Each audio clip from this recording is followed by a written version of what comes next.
Hi, everyone. Let's get started. It's great to see you all here. My name is Sudha Srinivasan. I'm the VP of Marketing and Product Strategy at Yugabyte. And I'm really excited about the event that we have today. We have Jen Smart, who is our Lego expert, and you're going to hear more about her and from her later in this call. As I said, my name is Sudha Srinivasan. I'm going to kick things off by talking a little bit about Yugabyte, who we are as a company, and what the tie-in is between what Yugabyte is doing and what Jen is going to show us later on this call. I'm going to try to keep my Lego puns and dad jokes to a minimum, but no promises there because there's a lot to talk about. As you can see from my title of this presentation, time to unblock database modernization. So I'm going to kick things off about 15, 20 minutes. I'll talk about the roadblocks that a lot of companies that we are working with see to modernization, infrastructure modernization, then talk about picking the right building blocks for your databases, your data stack. And then we'll talk about lessons learned from Lego lovers, essentially people who have been using Gigabyte DB and what they're getting from it. Okay, again, this is about as much as I'm going to push the Lego analogy, but let's jump in.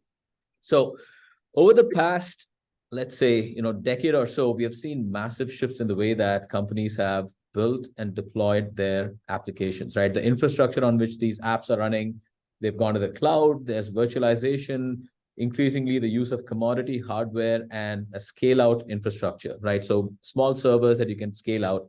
And then you saw a similar shift on the application side with the rise of microservices, modern app frameworks, and essentially global footprints for applications that are deployed across geographic footprints. A lot of these changes were driven by essentially cross-category competition. So competition from other vendors. So you saw retail transforming because of competition from Amazon. And a lot of retailers started kind of transforming the way that they build applications so they could be more agile and more responsive to the needs of customers, right? So now you have a situation where you can deploy infrastructure and applications in a matter of minutes, and you can scale out whenever you need to. But the fact is, the database that these applications are connected to, the traditional legacy databases, so Oracle, SQL Server, DB2, transactional databases have not evolved yet, right? So the legacy transactional databases are not able to handle the resilience and scale needs of modern applications, right? And so you see time and again, companies that we talk to have tried to engineer their own solutions for scaling by essentially sharding the database or adding layers of caching in front of their database so they can meet the needs of modern applications. And very often that leads to a lot of fragility and pain points. And then similarly, if you need resilience, you have to kind of implement some kind of third-party bolt-on replication solution to do database-to-database replication, which again is hard and complex to manage. So the fact is, if you look at a traditional legacy database, they were not built for the needs of modern applications. So companies are now thinking about the last part of their tech stack, right? Essentially, the analogy is, there is one missing part to the overall stack, right? Everything else looks modern, everything else looks cloud native, scale out architecture, built-in resilience. And then you have the database that is the missing piece in this modernization story. And this is where a lot of companies, every big bank that we're talking to, every big retailer, are all thinking about what the modern data stack looks like for them, right? What is the modern database? And one of the things we have seen in the industry over the past few years is PostgreSQL is becoming the de facto default database API in the cloud, right? So if you look at the number of databases that have emerged that are essentially Postgres compatible, and there are several reasons for this, right? Postgres is a very mature and stable, well-known database, widely used in the enterprise. It has a powerful and mature feature set. It has a very rich ecosystem of tools, extensions, integrations that are built to other parts of your tech stack. And there is a ton of developers who are already familiar with Postgres. So there's a reason why, if you look at all the modern databases that are being built now, they're all compatible with Postgres, right? But the thing that we have also seen in the last couple of years is it is important that the database be truly Postgres compatible, fully Postgres compatible, and not just Postgres wire compatible, because a lot of the benefits that you get from being Postgres compatible don't really come into play unless you are truly Postgres compatible, right? So this is something that we've seen increasingly, and Yugabyte DB has been on this journey for the last 4 years, right? We've been Postgres compatible pretty much right from the get-go because we saw this as where the market was headed. And if you look at the DB Engine's ranks of databases, Postgres is the one that is kind of up and to the right in terms of growing in usage, growing in popularity, right? But that said, if you look at traditional Postgres, the database itself has a bunch of limitations which prevent customers from using Postgres as their default database for cloud native applications, right? First of all, Postgres is a single node, single server database, right? The way you would scale Postgres is by essentially scaling up your server. So you cannot scale on demand with zero downtime, right? It actually involves going and getting a bigger server, deploying Postgres on that, and then scaling. Similarly, if you want replication, if you want resilience in Postgres and HA, you have to go and implement some kind of replication solution on top of your single node Postgres deployment, right? And if you're trying to architect global applications with fault zones and replication across a geographic footprint, you simply cannot do it. It's very complex to architect in Postgres. There are also several key missing capabilities in Postgres. These are well documented. You can go online and actually look at read blogs where people have talked about limitations in Postgres with regard to connection management, with regard to replication features that are available in the database. There are some key security gaps that Postgres has. And finally, if you want enterprise-grade observability and troubleshooting, that is simply missing, right? And these, I'm basically comparing what Postgres offers with what something like an Oracle or a SQL Server is offering, right? If you're an enterprise, you're thinking about where do I move my Oracle applications next to? And Postgres is simply missing a lot of key capabilities, right? And the last one is when you try to solve some of these things, when you try to solve for resilience and scale in your Postgres deployments, you end up with homegrown solutions for HA and scale that are fragile and difficult to maintain over time, right? You essentially have a team that is a team of SREs that are actually going and deploying and maintaining the Postgres infrastructure. That becomes complex. And Postgres is also missing several key day two capabilities like database scaling, database upgrades and downgrades are missing. And so that becomes hard to maintain over time. So what you really are looking for is a database that is able to take all the benefits that Postgres offers in terms of RDBMS features, maturity and feature sets, open source and a large community and so on, combine that with built-in resilience, on-demand scaling, and support for global applications, and a database that you can pretty much deploy anywhere you want, right? So multi-cloud, hybrid cloud flexibility. And that is what Yugabyte DB is, right? So if you talk about picking the right building block, this is where it comes in, right? How do you actually pick the database that will take care of your applications today and set you up for whatever you need in the future, right?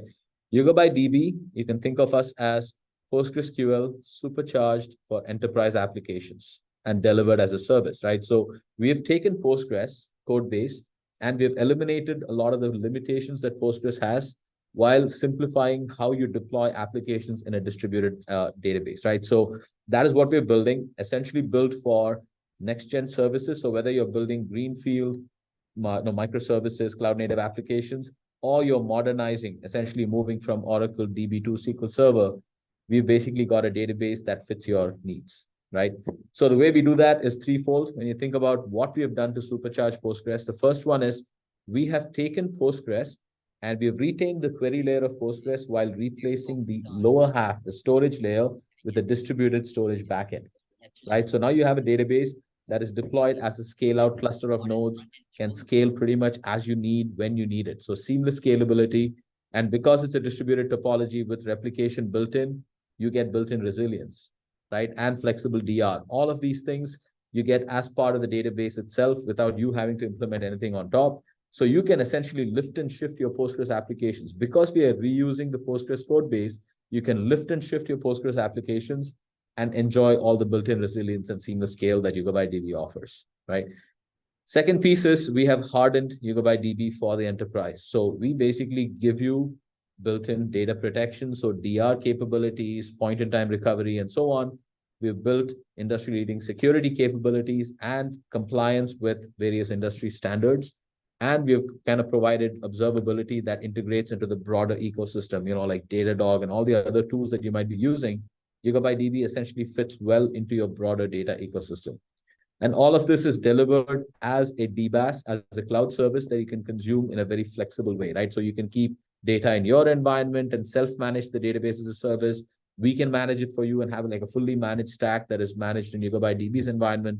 We give you a broad range of flexible deployment options that allow you to basically consume this database in a way that simplifies your day-to-day operations. So the focus is, how do we get developers going, building applications, using a familiar API without having to worry about how the database is maintained and scaled and kept up and running. That is essentially what we're doing, right? So distributed Postgres for modern applications, modern business critical applications delivered as a cloud service. Okay.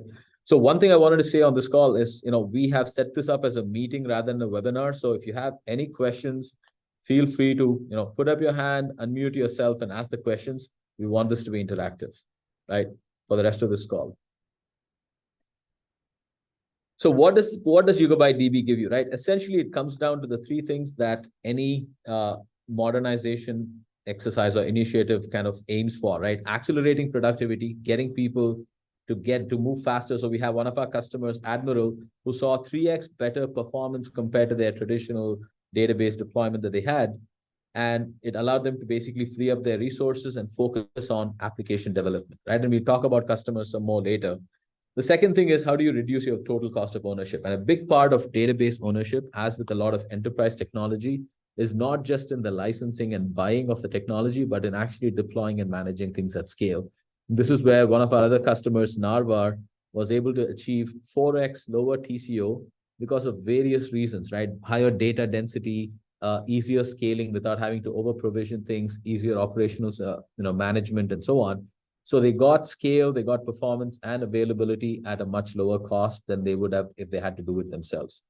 And the last one is, how do you lower the risk of maintaining your databases, right? So we have a customer who's a top 5 global retailer that all of you have probably seen and shopped at, and they are essentially running their global product catalog on Yugabyte DB, right? And so you're talking about 100 million plus items in the product catalog. And that, when they actually had this deployment during peak holiday season, they had a 4-day data center outage in Texas because of a snowstorm there. And because they had deployed this product catalog in a truly geo-distributed way across multiple regions, they had zero business impact. The product catalog was still accessible when shoppers were trying to access it online. So this is all about, how do you keep things running so you don't have business disruptions and you have continuous availability of your infrastructure when you need it the most, right? So this is what Yugabyte DB offers. And if you look at who's using us today, broadly speaking, our customers come to us from different points in their journey, right? Some of them are actively looking for an alternative, and who's not, an alternative to Oracle or DB2 or SQL Server, because they are trying to figure out where to take their transactional database infrastructure for the next decade. And they don't see a single node traditional database like Oracle or SQL Server really, being their future. So they are looking for modernization. So existing environments with legacy databases that they're trying to migrate over. Second is companies that are building cloud native applications, right? So this is greenfield, building a new application. They are looking for a distributed, scalable database, right? Essentially a database that can scale on demand. And the third is an emerging class of applications, edge and IoT applications, where you have data being produced at the edge, need to be replicated to the cloud, and vice versa. And we've seen various topologies, right? It could be like a star topology where you have data being collected at the edge, being sent to the cloud. You could have another one where you have like some kind of database that is in the cloud that needs to be replicated to different edge locations. This could be retail edge, like retail store locations, where you need to push something out. Could be replication across different edges. So all these different topologies are possible because you have a database that is built for this, right? And this is a very quick view of some of our customers, some of our noteworthy customers, and you will see that a lot of the big banks globally, a lot of the big retailers globally are using Yugabyte DB. GM is one of our customers. I'll talk about that some more. We have telco as another key vertical for us, telecommunications, infrastructure, OSS, BSS type of applications. We have a lot of e-commerce, right? So if you look at GoTo, this is Tokopedia and Gojek in Indonesia, Trendyol in Turkey, and we have Narvar in the US.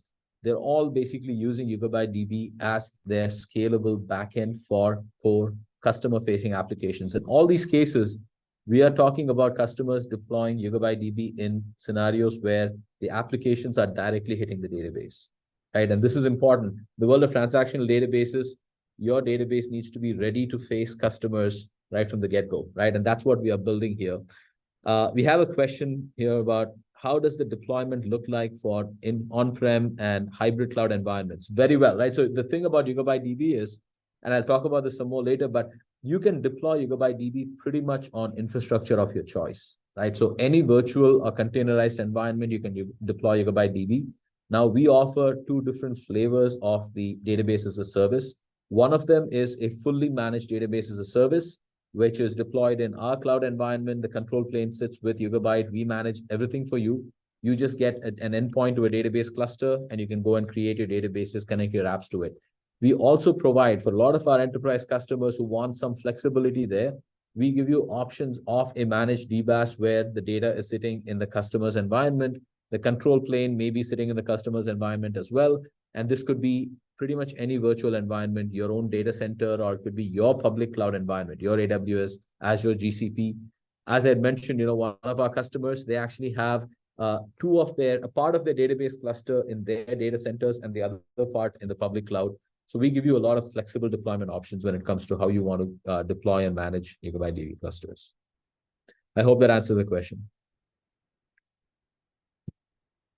So here are some things. I mean, I talked about how a lot of what we're doing is directly customer facing, and chances are you've likely touched a Yugabyte DB database recently without even knowing about it, right? So for example, if you've done any shopping on Kroger.com, Walmart.com, Costco, Home Depot, Gap, any of these retailers, right? So the first two are direct, like you've actually been talking to a Yugabyte DB database, but the others like Costco, Home Depot, Gap, Neiman Marcus, they all run their post-sale kind of shipment tracking, returns, and all of that, like the post-sale process through one of our customers called Narvar, who have over 800 online retailers.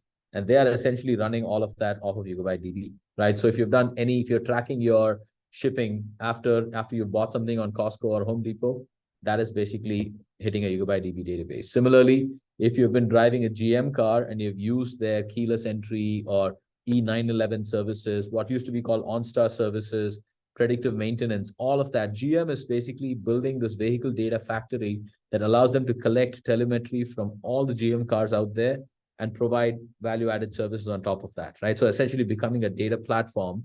That data is sitting on a Yugabyte DB cluster, right? So all your GM cars are sending business-critical, mission-critical data to a Yugabyte DB cluster where it's processed and then served downstream to various services. If you've done any online banking services, used Wells Fargo or Schwab or, Robinhood, Wealthfront, Investopedia, all these companies basically get market data and live data feeds from a company called Exignite, who's one of our customers. So they are basically pulling real-time market ticker information and packaging that as a data platform and providing that to Wealthfront or Investopedia. So if you've looked up a stock price on any of these platforms, chances are you've touched a Yugabyte DB database, right? And I can kind of go on with examples like this. So if you've done any secure electronic payments, or if you use SaaS applications like Salesforce, G Suite, Office, and so on, Netscope that protects a lot of these applications for enterprises, they're a cloud application security broker, cloud access security broker, CASB. They are essentially using Yugabyte DB as part of their stack, right? Paramount Plus, if you watched shows like Big Brother, or next year, if you're going to be watching Super Bowl, you're going to be hitting Yugabyte DB for your user registration and so on. So these are all examples of use cases where customers are directly accessing a real-time, database in the back, and we are that database. So this is one example deep dive. So Kroger is one of our customers. They've been our customer for the past 4 years. They've had 4 holiday seasons with us, and they are essentially modernizing their entire data infrastructure, right? They're going from traditional monolithic databases and traditional monolithic applications to microservices and cloud native databases. And so they're looking at getting a database that will allow them to move fast, allow them to connect their microservices, scale on demand, provide built-in resilience.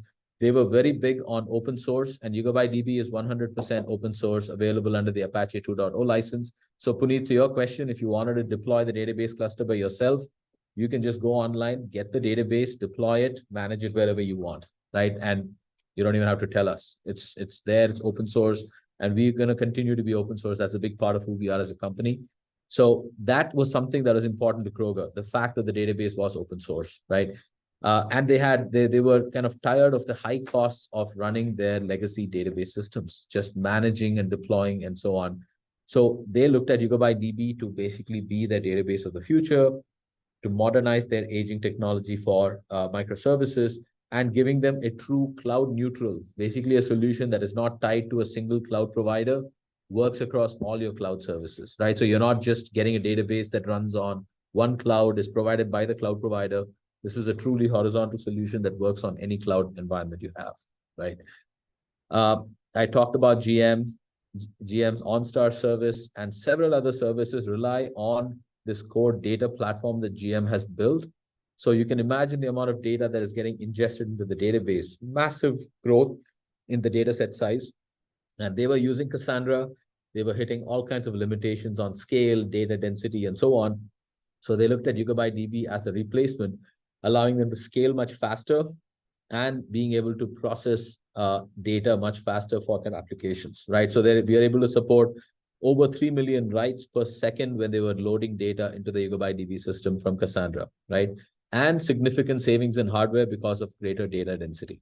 So those are just some examples. As I mentioned, you can go and use the open source database yourself. Just go download it, get it, and deploy it in any public-private hybrid infrastructure and manually manage it.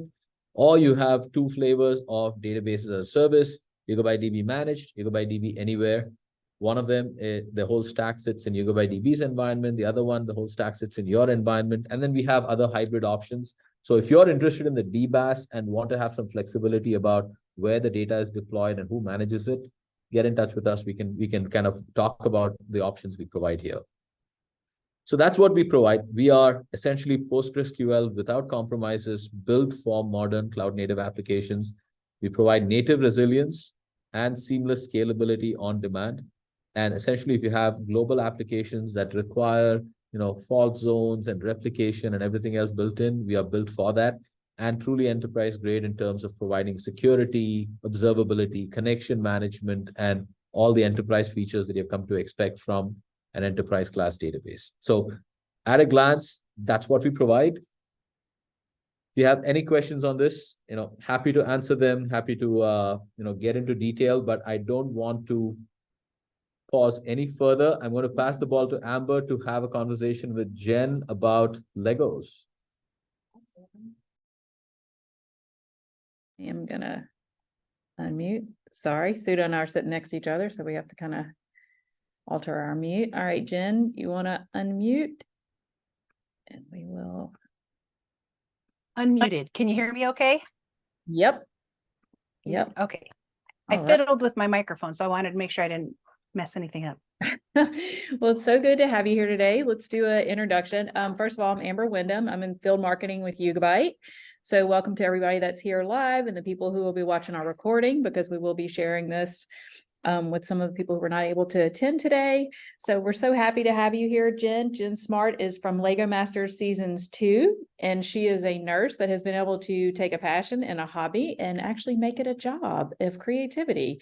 So we want to talk about that today and just ask you a few questions and find out about your room. First question that everybody always has is that a virtual background, or is that really a Lego room? Tell us about the space that you're in. This is actually my Lego room. So this is kind of an insight into what my brain looks like inside my head, how I organize my Lego. But let me take you on a real quick tour. You can see I've got my Care Bear back here. For any of you kids from the 80s or even the 90s, like we had some fun with this one. And so I wanted to make a one-to-one scale Care Bear. She even has a little heart on her butt. But some other fun stuff Is she solid all Say the way again? through? When you build something like that, is it solid? No. No, it's hollow on the inside? Yeah. Okay. So you want to make it as light as possible, and you don't want to use too much brick. You don't want to waste your brick, right? So you try to build it hollow and build up an infrastructure that can hold it, but still be solid. And then I have some fun mosaics that I've been playing around with lately, a little Warhol call out. That's wonderful. And Super Mario just came out, so you got to play around with that just a little bit, right? And then this is one of my favorites. Yes, and you were spotted by, Suda had the picture up earlier that you were spotted by Fox because of a life-size Wonder Woman that you built, correct? She's 6 feet tall. Unfortunately, I do not have her in my studio. She is on display at a local mall right now, and then going to a convention in a couple of days. So that will be really fun. She's a traveling Wonder Woman. That's awesome. So you were a nurse and you were in a pretty technical field and had I hate to say like a real job, not that this isn't, but you were Right? like just doing the grind, and yet you had this spark of creativity. How did you cross over, and what started you to know that this was a possibility of taking your creativity to the next level? I think art has always been inside me, and I think everybody can kind of relate to the emotional expression of self. No, even if you are in science-based, technology-based fields like I was. So it was always there. But I find that I have a natural tendency to teaching. So I actually went to school to be a teacher at first before I switched and became a nurse. And then while I was in nursing, I found myself teaching all the time. So I was hiring up, volunteering to be the educator on the unit. I taught at university, nursing students and that sort of thing. And so now I'm just transitioned my art. While I'm doing a different field, I'm still doing very much the same thing. I'm still looking to teach. I'm still looking to inspire. I'm still looking to kind of elevate all of us in whatever field I'm in. So it seems like it's a wide jump from nursing to art, but I don't think it's as much as you think. And I've always had like a math brain. I find numbers friendlier than words. But so I think the puzzle solving of Lego and that kind of creativity and facing those challenges and just figuring them out, like, very much satisfies that part of my brain. And I was doing the same thing in nursing too. When you're trying to discern a diagnosis on a patient, you're trying to figure out what's going on, challenge, problem solving. And I don't know, I think it all use the same parts of my brain. Which is what we use a lot of the day, especially our database administrators and people that are doing things. That's what they're doing all day long, is challenging and problem solving. So I guess this is a way to take your strengths and use it as a hobby. So I think we had spoken once before about, do you find whenever you speak to people, is it mostly children that are interested in Lego, or is it adults that are interested in Lego? Or do you find it's a good mix here? Because we were surprised how many people were really interested in finding out more about this. Well, I think it kind of taps into our childhood. All of us have some kind of relationship, I think, to Lego because it's just so widespread. And so to answer your question, I think the target audience for Lego itself is kids. But I find that the people relating to me and wanting to open discussions with me and coming up at my appearances and stuff like that, or reaching out to me online, are a mix between kids and adults.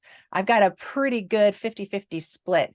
And I think that's partly because, yeah, I've done some fun, childish kid things where I'm just playing around with the Lego, but at the same time, I can do something, heavy. I can be a heavy hitter, like with my Lego Wonder Woman, or I can upscale my mosaics and do something like that. And so you see, this is all Lego. But Yes. Once you do it at a scale like that, then it becomes, it elevates to an art form. And I think that's very adult. And I think that appeals to a lot of the adults. It's like, wow, I can take something I played around with as a kid and now do something awesome with it. And I think kind of, computers are kind of the same way. Right. You're right. And building out stuff that we can use for fun and for work, right? And in a daily thing. So you crossed over and you went on a show called Lego Masters. That is a fun show to watch. If no one has watched it here, it is a great thing to look up and watch, because it does have some great teammates, and the way that everybody interacts with each other is really friendly. So it's not your normal reality TV in the sense, and they build really great things in a really quick time frame. So you were on season 2, and you had some great builds on there, and everybody can go. I think it's on Netflix now. I saw it the other day. I'm trying to remember what service I was on, but I do believe it's on Netflix. Hulu. Hulu. Okay. That you Yeah, can it's on Hulu. watch it. And so how long did the filming process for that take? We had to be ready to be gone 7.5 weeks. So we were there on set the whole time we were filming. That whole season got filmed just back-to-back episodes really, really quickly. Long days, but I'm so glad I got to do it. It was really hard, but it was really worth it. Like once in a lifetime opportunity and great fun while I was there. And I still have lifelong friends. I mean, we're on a group chat, all of the teammates, the competitor teams, we all got on a group chat like right from the beginning, and we're still talking to each other, and we meet up at conventions and that sort of thing. And so it was a great experience. I'm really glad I got to do it. That's awesome. So you keep talking about the community. So there is a large community of people. And how do people get into these communities? How do people know about these communities? If you're a builder on the side and you're real interested in getting involved in these communities and conventions and all the things that goes on with Lego and the people who are doing this as adults, how do you even find out about this world that you speak of? Well, I think community is a big thing. Even what was said earlier, you guys were talking about open source and how you really, it's important piece to Yugabyte to be open source. And I think the Lego community is definitely the same way. And the community word of that is we're coming together and we're sharing and we're having fun. For instance, let me share my desk with you right now. Sure. So I've got on my desk a whole bunch of Lego pieces, and you're wondering what's going on down here. But what I've done is, with talking with Amber earlier, I created a bunch of little fun rockets, and how can we, like, here's your little Yugabyte logo in a little rocket. And I decided to make one that was transparent so that I could light it up. You see, it has a little light, and the rocket lights up. And so I'm going to build this right now while I talk to you guys. And so I'm just going to stay on the screen on my hands and just keep talking. And if you guys have any questions, you can throw them in the chat. But I want you guys to be able to see a build in action and sharing. That's what community is all about. And so it took me a little while to find the community. And when I did, it was just mind-blowing. At first, I was trying to hide, I think, because I thought for sure that anybody who knew I was building with Lego as an adult, as a responsible mom, would think, less of me. And so I didn't want anybody to know what I was doing. And I started cranking out these huge mosaics. The first one I did was of my son. And it was my kids actually that talked me into putting photos online.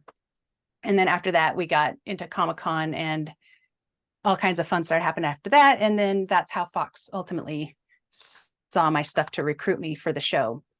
But the community is a big part of everything that I do. I mean, it's all about teaching and sharing and growing and giggling and showing off what we can do. And I don't know, I just love it. Do y'all trade blocks? Are there special blocks, or where do you get most of your blocks from? Directly from, I mean, we know they're Lego brand, but are there big block trading shows where everybody goes and trades all kind of different size blocks that they have? Or is there anything like that? Or you just order them like I would if I were to order blocks? There are several different places you can get Lego. You can, of course, get it from your local Lego store. There's used Lego stores around. Bricks and Minifigs is a huge franchise that's across the country that you can get Lego from. You can also go on to a secondary website called Bricklink. It's basically like the Etsy of the Lego world. And so all these sellers have their own shops, and they sell Lego in bulk. And so I buy most of my stuff through Bricklink and through Lego.com. Okay. Yeah, because that's a lot of Legos behind you there. So, and now they make they light up and they can have motion on the show. Y'all do ones that have so much texture to them and curve, and to think with square bricks what y'all build, it's really amazing. And this was something that she designed just by looking at our logo. So knowing what pieces to use and all of the things. So for anybody that's watched the show, they know that Will Arnett is the host. And I just have to ask, is he really that funny in person? That's one question I've been wanting to ask you. Oh my interact with goodness. him at all? Will is hilarious, absolutely hilarious. He is exactly what you see. Like he does not put on an act. He is hilarious. And he's very fast on his feet. So I can see why he makes the big bucks. He can also like keep a straight face. I laugh through my own punchline. I can't even I can't even tell a joke without laughing. But he was so much fun. We didn't get to like hang around like the water cooler and tell jokes or anything like that. That would have been really fun. Our only interactions were when he came up to the table, just because the filming schedule was so quick. But he spent a lot of time at all of our tables, almost to the point where it's detrimental, because that's ticking away at our clock, right? Your clock. And then how does it feel when a lot of people don't know that at the end of it, a lot of times they crash the build. So you've spent this time on this build and put your heart and you and your partner into this build, and then they'll take a baseball bat to it or whatever. So is that heartbreaking, or because you know it's coming, it's better?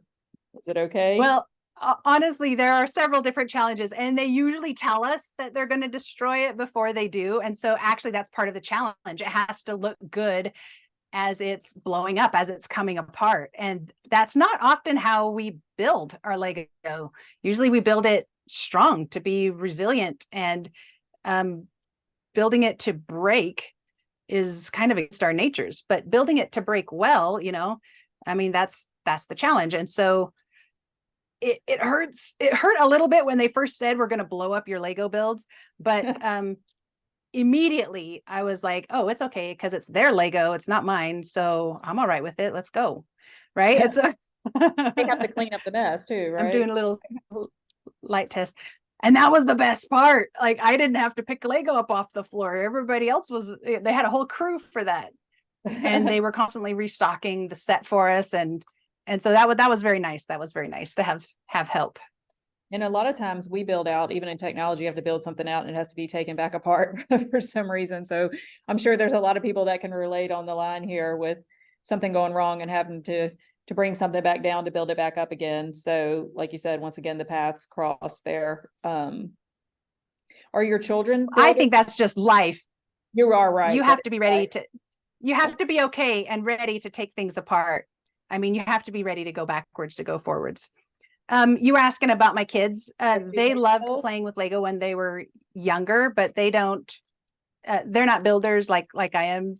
They have their own things that they're interested in. And so they help me all the time. Like, they'll help me sort, and they'll help me carry stuff and do stuff at shows and that sort of thing. But nope, it's just me. Okay. I'm the kid in the family. So let's see. I have so many questions for you. And if anybody has any questions, feel free to put them out there, because this is an unusual job, an unusual thing to do now. And she makes it look so easy. I'm pretty sure if she gave me the instructions for that build that looks relatively simple that she's doing right now, I would not do very well with it. And we do want to send builds to some people who are online too. So if you send us your email address, we'll contact you about your Yugabyte build. And so do you have any tips in a build as far as stabilizing it or anything? Like, what is the first tips that you would give someone who is starting to really create their own things and trying to build out different things? What would be the beginner tips for taking it to the next level? I think I would first say absolutely buy sets. Like, buy the Lego sets that of things that you love. Like, if you're into Harry Potter, buy Harry Potter sets. If you're into space, go buy some NASA sets. If you're into flowers, they've got those too. So absolutely go buy some sets, because the designers at Lego, and it's located in Billund, Denmark. They are amazing. Like, they'll teach you all kinds of awesome new skills. Then when you have built a couple sets, I recommend that you buy a set specifically that you're going to take apart. Like, it's one thing to build a set and then say, oh, I have to take it apart now. Like, you can see I've got pirate ships up there. those are old sets. I don't want to take those apart and build something else with them. No. Right. But if you buy a set specifically knowing that you're going to take it apart, what I recommend are like the Creator 3-in-1 sets. And Okay. so like here's one for an example. Let me show you. I'll put it on the table. This is a Creator set. So those are the 3-in-1 sets where you get lots of different parts and you can build several different things. Well, I took that apart and then added some gearing. And so now my shark kind of has this really cool wave to it while it swims. The movement of Legos is fascinating now, that you can make bricks do that. Yeah, that's fabulous. But that's the fun of it, right? Is how can I figure out like what can I do with it? And I think that's kind of where the giddy kid inside comes out. It's what kind of fun can I have with this? And I push it too. Yeah, exactly.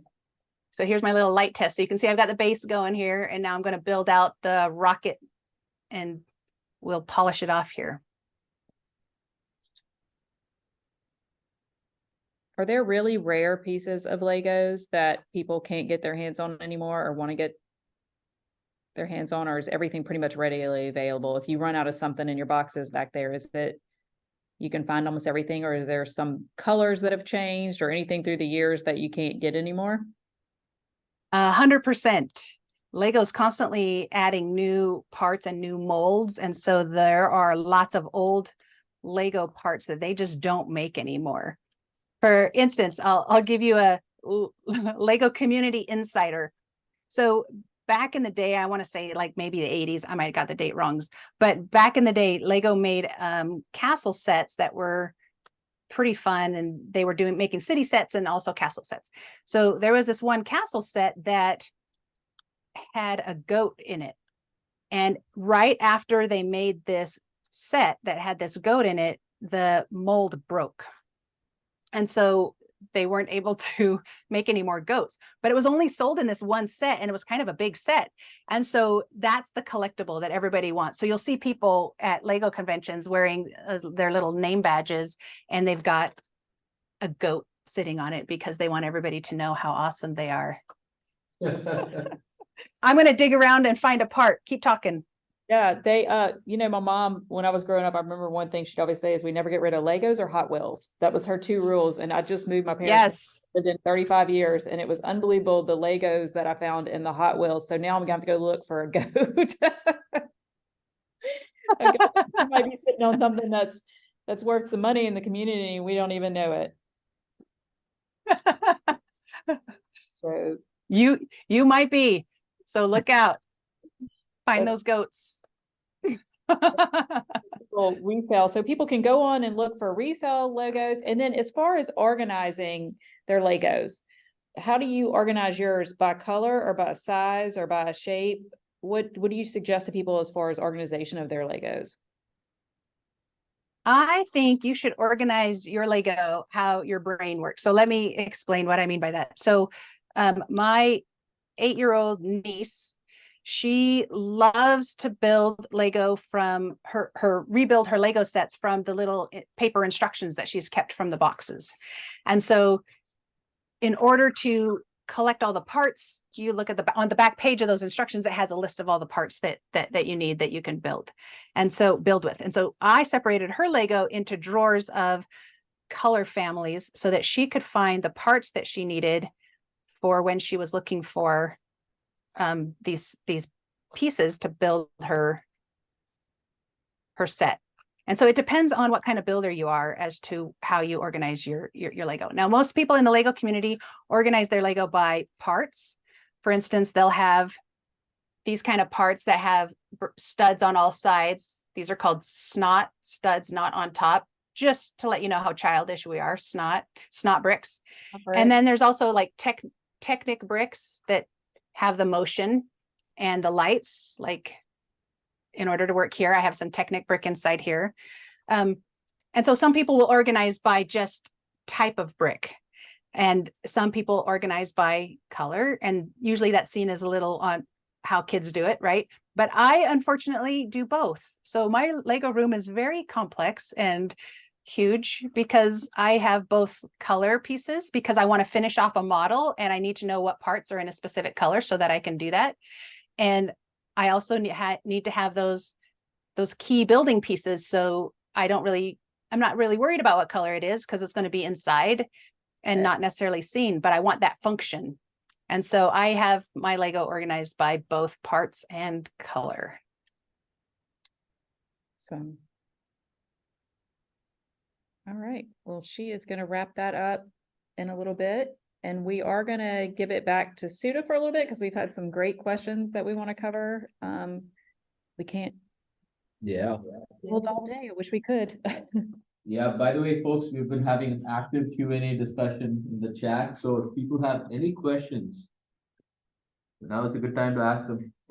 And I forgot to mention, speaking of community, I was just drawing parallels to the stuff that Jen was saying about Lego and what we are building at Nutanix. At heart, I think we're all builders on this call. Jen is a builder of Lego sculptures, and we are a builder of databases and data infrastructure. So I see the parallel, and as Jen was saying, community is a big part of being an open source technology. So we have a very active and vibrant Slack channel online. So go to our website. I've also posted a link in the chat here, but if you want to join the discussion, find out more about Gigabyte, we have university classes you can take, YBU, Yugabyte University. So go check it out. It's cool technology. At a minimum, you get to learn about the technology, see what we offer. I think, the world of databases are going through a very exciting shift. It's not happened in a long time. Now we are seeing that shift happen. Of course, we had, NoSQL databases and Cassandra and MongoDB, but really when it comes to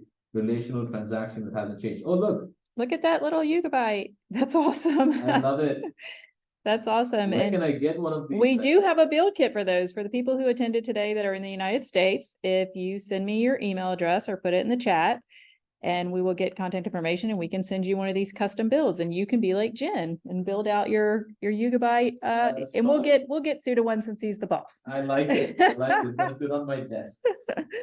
Awesome. Well, thank you, Jen, so much. This has been so much fun. You're so great to hang out with, and love watching your builds. And we can follow you on Instagram, right? To see some of your builds too. Is that the best place to follow? Muted. Unmute. There we go. All right. Yes, at the Jen Rain Smart, RAINE, Jen Rain Smart. I'll send you the link so that you can include it. Yep. But yeah, it's fun to now on that. So look, they said they love your passion, and she is a lot of fun. She is passionate. And I energy. I love it. yes, I tell my daughter about it. I've got to have a couple calls with her, and I tell my daughter about it every time I hang up. And super inspiring, Jen. Thank you so much for your time today. We really appreciate you and had a blast hanging out with you today.